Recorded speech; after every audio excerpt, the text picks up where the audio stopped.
Yeah. Please tell me that I can't, that I won't, that I fail, that I'll never make it out, yeah. Please tell me all the bad, never good, fill my head full of every single doubt, yeah. Please say any negative thoughts, I pop off when I hear people say I cannot. I get off to the thought of proving everyone wrong, I won't stop to the top, so you better back off and get lost. I'ma stay loud, stay proud, never running out, never heading south. I'll be spreading out, call it word of mouth, can't put me down, I'll be getting loud. You can have it douse, not what I'm about, have your f***ing cloud, it be raining now. I keep making sound, go another round, I'm legend bound, can't stop me now.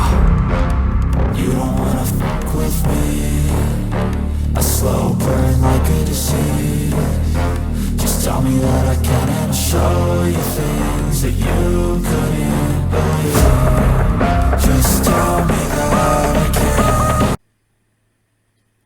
Welcome back, it's me, Lou. I'm here for another action figure unboxing and review, and today from McFarlane Toys in their DC Multiverse line, we are featuring Bane.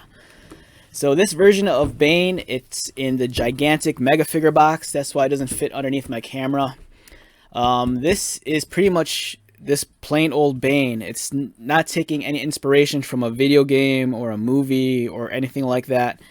This is just strictly Bane. I believe this design is slightly based off of the original first appearance of the character, although I do think it has some embellishments to make it look a little bit more modern. It's a beautiful figure. This was a figure that when it was released, it was very popular on social media, and everyone jumped on this guy because I think for a lot of people this is their Bane. It's the iconic Bane. And as usual, I'm excited to check this out, so let's get started. And this box is gigantic. I don't even know how to open this. Alright, let's see, how do we do this?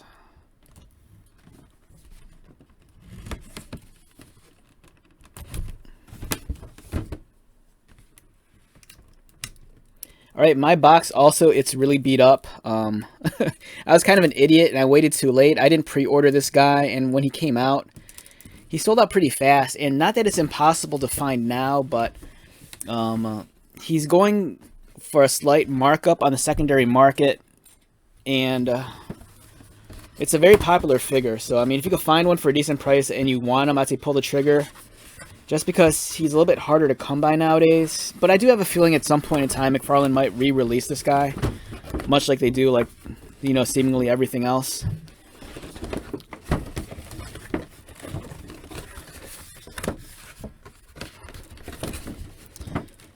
Yeah, so my box has like all sorts of dings and dents and water damage, and I found this through Amazon Warehouse.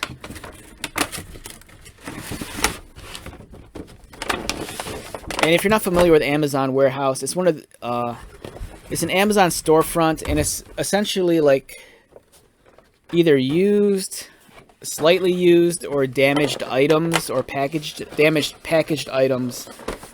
And you know, that's the reason why they had it on there. And mine, it has water damage, it's all beat up, but the figure, for the most part, the figure is untouched, and it's kind of disgusting, the box. I'm probably gonna throw this out, so I'm not gonna hold on to this. We have the trading card and the display base as usual.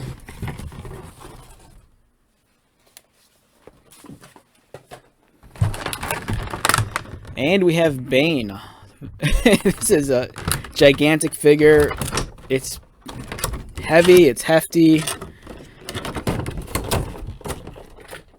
And this guy's been out for a while, so chances are, you know, there's probably, chances are you probably already watched a couple reviews on this guy on YouTube. You know, I think everyone's kind of reviewed him already. I'm kind of late to the party on this guy.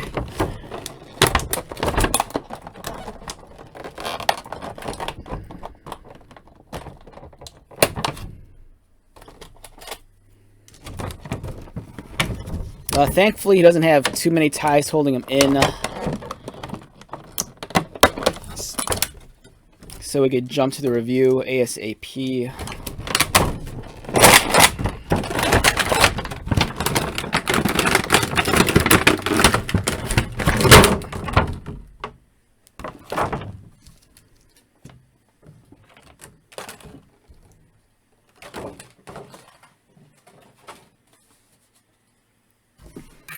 Alright, so we have Bane. Very gigantic figure. Very hefty. Size-wise, you're looking at a figure.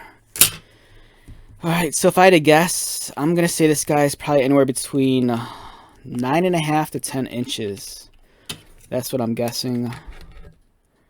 And I'm close. He's barely 9.5 inches.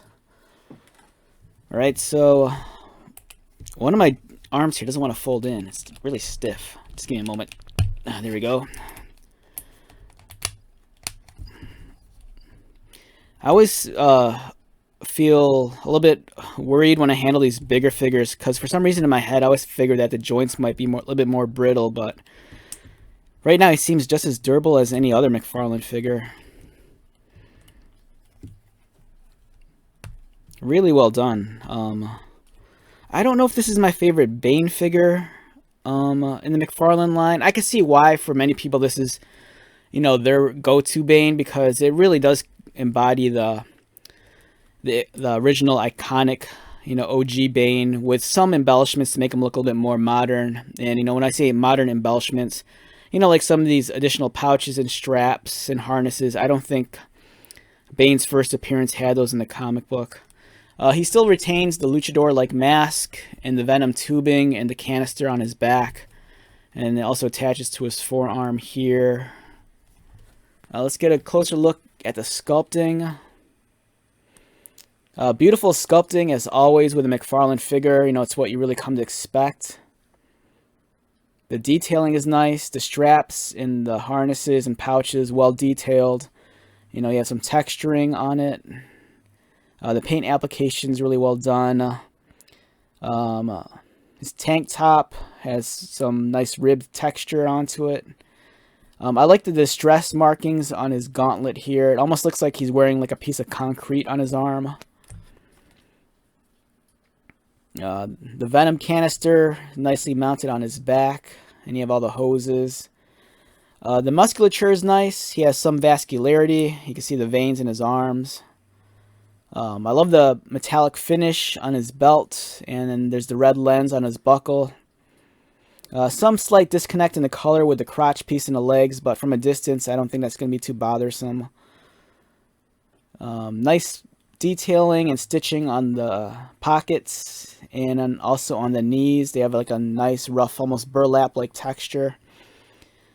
Cleanly sculpted boot laces, and the boots are nice. Kind of like a distressed leather on the boots as well.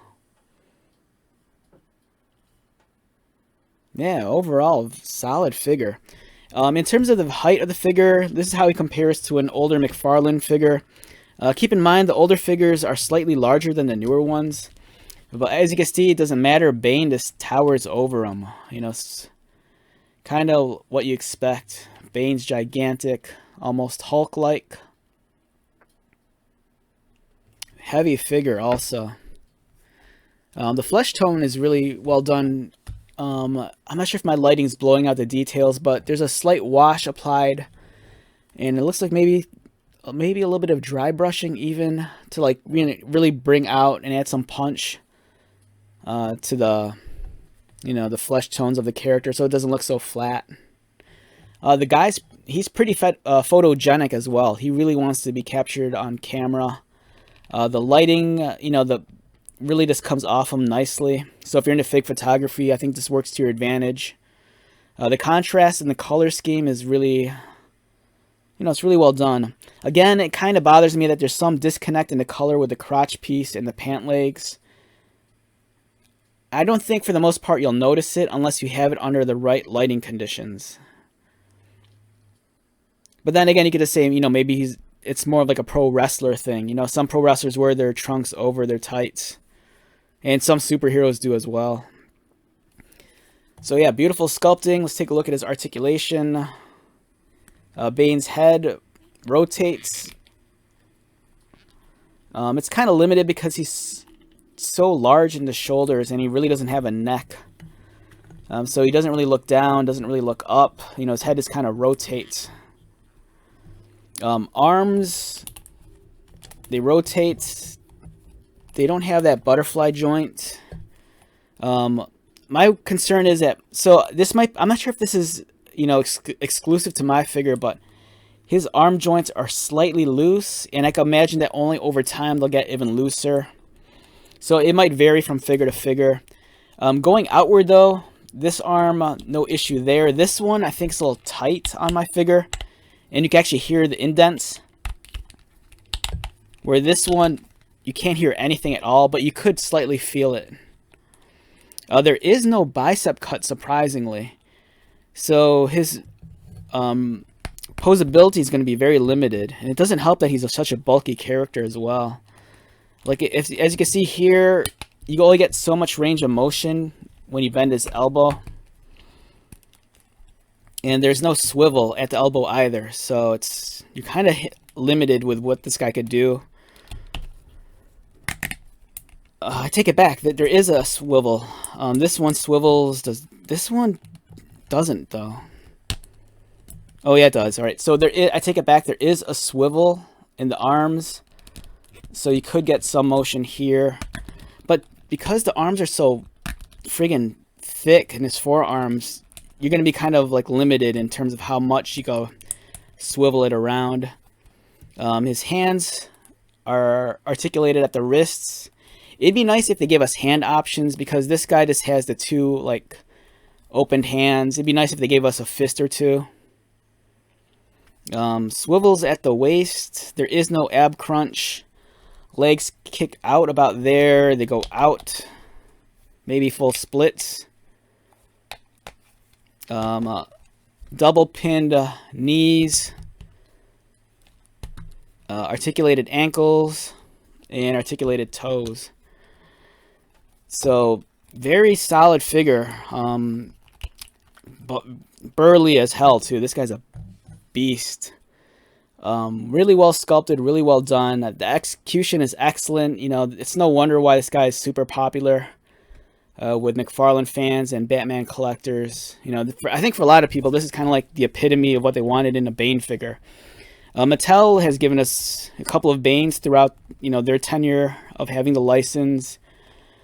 DC Direct, DC Collectibles, you know, they've had their share of Bane figures as well. One of my favorite ones, I reviewed it recently, was Bane from Arkham Asylum in the 2-pack. If you haven't seen that video, check that out. That's my favorite iteration of Bane. But yeah, solid figure overall. If I had to rate this guy, you know, I say this all the time, visually, this guy's a 10. You know, if you're all about OG Bane and you want a modern, you know, action figure with, you know, beautiful sculpting and well painted details, this is really the Bane for you. It's big, it's hefty, it's not as posable as I'd like it to be. You know, the range of motion and the posability is kind of limited, but for the most part, very impressive display piece. If you've been collecting the McFarlane line since day one, you might have this other figure already. Let me grab it.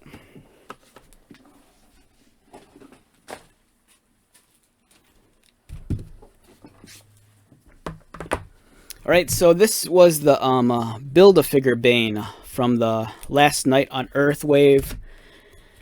I think a lot of fans love this Bane, but I think what bothered people was, you know, the color scheme. You know, this is a very grayed out Bane. It's almost like zombie Bane in some regards. The one piece that is missing is the Last Night on Earth Scarecrow, which you mount on his back, which I don't have on me at the moment. Both of these figures very comparable in weight. This one feels more like a cinder block. You know, this is the kind of figure that you'd throw at a glass window to break it. This one feels a slight bit lighter, but not too much. As you can see, there is a difference in their heights. As for myself, I actually do prefer this one over this one. I do know that this one's, you know, much more representative of like traditional Bane and iconic Bane and Bane as we see him in the comic books. But for me, I just love the ridiculous proportions of this guy. You know, he feels like a Hulk or the Juggernaut, and I love how he's a lot more squat and stocky. This guy just looks like, you know, his proportions are a little bit more, I don't want to say realistic, but you know, this guy has the squatter, shorter legs, where this guy's limbs, they kind of all scale well, you know, with each other. So this guy seems a little bit more realistically proportioned, but you know, with the hyper gigantic, you know, huge chest and arms. So they're both impressive figures. You know, if you have this guy and you're completely happy with them, I think you could pass on this one. If you're like a die-hard Batman fan and you really want to build up a collection of like comic book inspired versions of the characters, then this is something you really need to buy. They're both excellent. And just for the hell of it, I have this guy here. I think this was one of Mattel's first takes on Bane when they had the license.